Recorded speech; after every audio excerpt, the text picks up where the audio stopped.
આજે આપણે બનાવીશું ભરેલા રીંગણા અને બટેટા. મસાલા માટે આપણે ચણાનો લોટ લીધો છે, 2 ચમચી છે. માંડવીનો ભૂકો છે. તો સાસમાં નાખવાનો મસાલો છે તે 1 ચમચી લીધો છે. આપણે આમચૂર પાવડરનો મસાલો છે તે 1 ચમચી લીધો છે. 1 ચમચી હળદર લીધી છે. 1 ચમચી ગરમ મસાલો લીધો છે.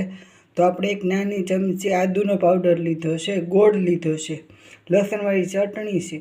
ધાણા જીરું 2 ચમચી લીધો છે.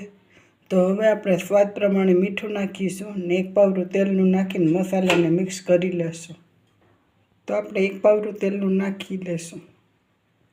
તો આપણો મસાલો મિક્સ કરીને રીંગણા અને બટેટા ભરી લેશું.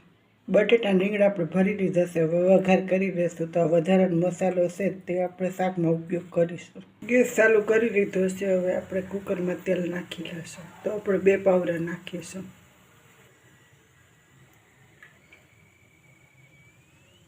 તો આપણે રાઈ ને જીરું નાખી દઈશું.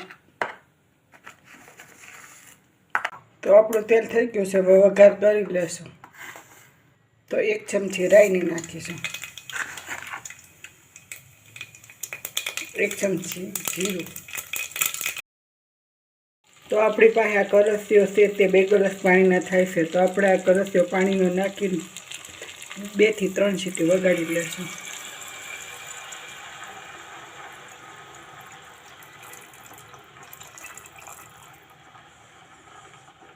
આપણે કુકરનું ઢાંકણું બંધ કરી દીધું છે. હવે આપણે 3 સીટી વગાડી લેશું. તો આપણે મસાલો નાખી દીધો છે. હવે 1 સીટી વગાડી લેશું.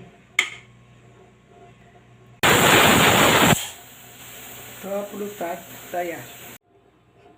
તો આપણે આ રીતે સરસ મજાનું ભરેલા રીંગણાનું શાક, ખાટી કેરી, મસાલા શાક, બાજરાના જુવારના રોટલા તૈયાર છે. તો આપણો સાસનો મસાલો છે તે આપણો ફૂલ વિડીયોમાં બતાવેલો છે. આ કેરીનું અથાણું છે તે પણ ફૂલ વિડીયોમાં બતાવેલું છે.